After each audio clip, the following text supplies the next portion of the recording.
Got a fish right here. All right, that's a better fish. That's a better fish.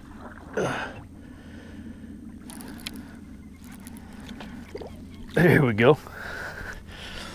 Hey, good morning. So today we're at Headwaters trying to catch a bass over 6 pounds. Just caught this nice fish right here. Just a beautiful fish. Now we're in about 3 to 4 foot of water. We have reeds, hydrilla. We even have wood in certain spots in this area right now. And the fish are just roaming around. It's early in the morning. It's a great time to kind of sit your boat in one area and just make a lot of casts around the boat and try to find these big fish. So let's go ahead and let this fish go.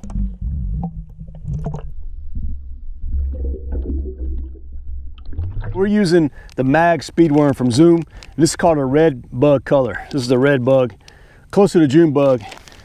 But I tell you what, a June bug, red bug, a black worm, any kind of dark color worm will work well out here in Florida. So let's go ahead, let's get another one.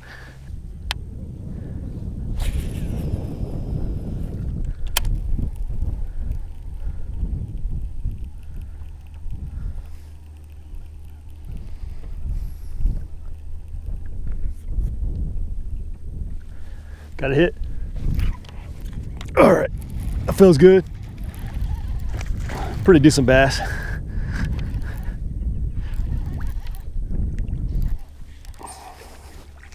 All right, got another fish right here on a speed worm.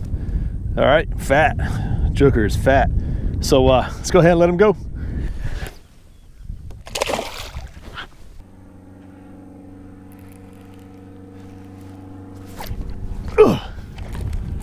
Got another fish. Ah.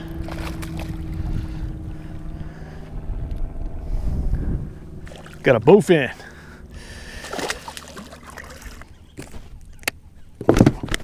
Man, these fish are strong. All right. Got a little bowfin right here. Check them out, man. These things, a lot of people don't like them, but I tell you what, I actually enjoy trying to catch them. They pull hard. They will mess up your lures, but hey, this is another nice bowfin. Let's go ahead and let them go.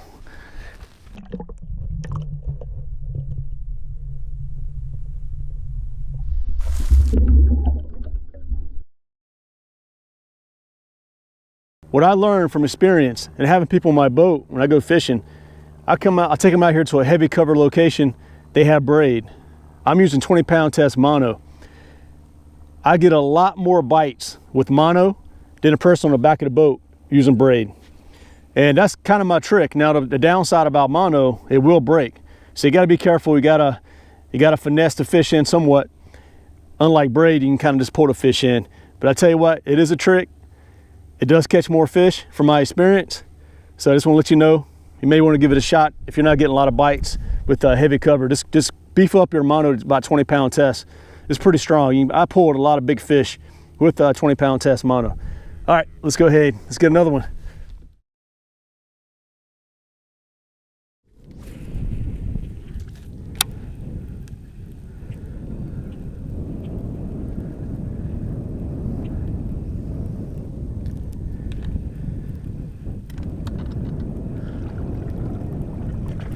Oh my God. You guys see that? Right there by the boat. Gracious. Woo. Man, this little bass literally attacked this weight bait right here. I mean, attacked it. I gotta be careful though. These little guys are dangerous. All right. This is a little bass, but he was vicious on that lure. And I just love catching bass on top water. This is a weight bait, so not quite on top, but it is right on top of the surface. And this guy just nailed it. So let's go ahead, let it go. Let me show you what I'm using.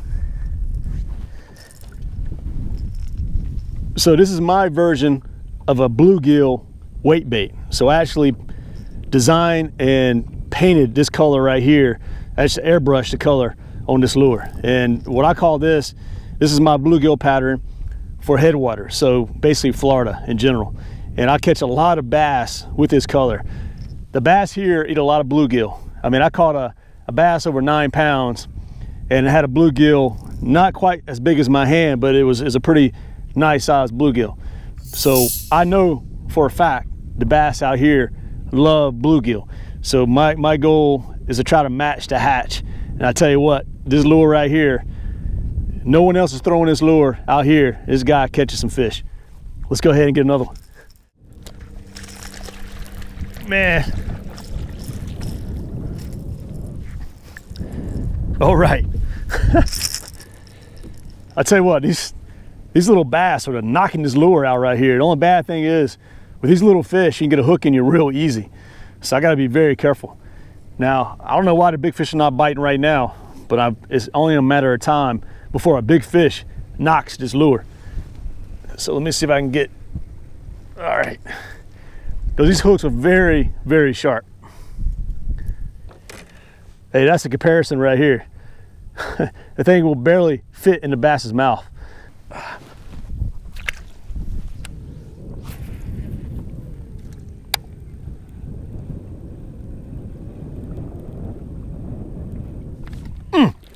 Got a fish.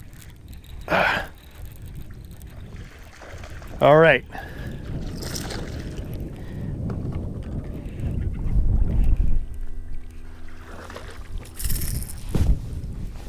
Now this fish hit right beside the reeds. I threw right past the reeds, coming out of the water, probably about 3 feet, come parallel to the reeds, and that's when he knocked it out. Let's go ahead and, man, he's got his hooks all in him, all in his face.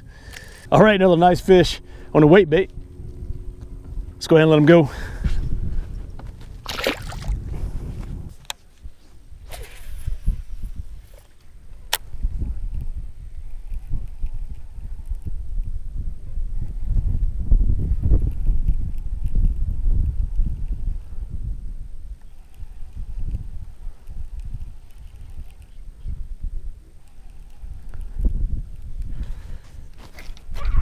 All right, boys, here we go. Man, it took a while. There we go. This fish took a long time to catch. I've been fishing about 45 minutes without a bite. And like I said, I'm going back to the speed worm. The wind kind of picked up a little bit. So I don't know where the fish are located right now. I'm just trying to fish as close to the cover that I can. All right, let's go ahead and let it go. Beautiful bass.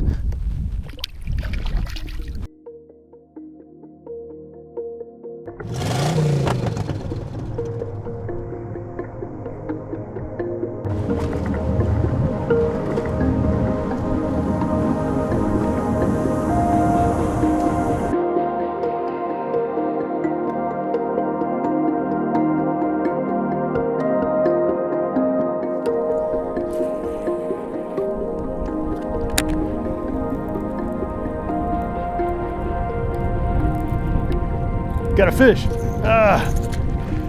All right.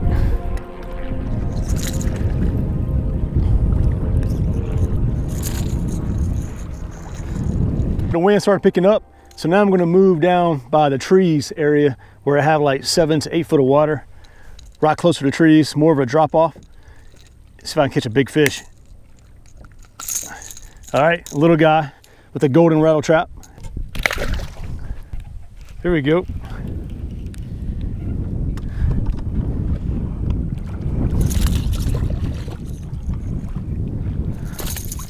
I'm in 2 canals that intersect like this right here and trying to catch some fish, throwing a rattle trap, and I caught this guy right here. This dude is super fat for his size, so let's go ahead and get another one.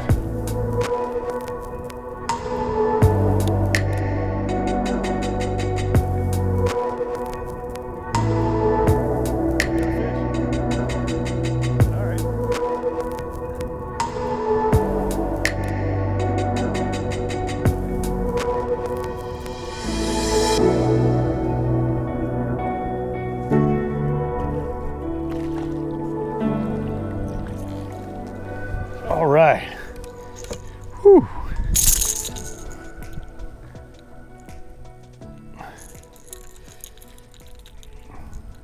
So if you're not catching fish in the shallows, go to the canals and that deep water and cast a rattle trap around the edges and also in the middle, and you'll catch some bass.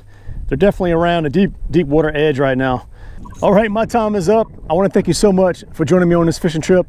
And like always, I'll catch you on the next one.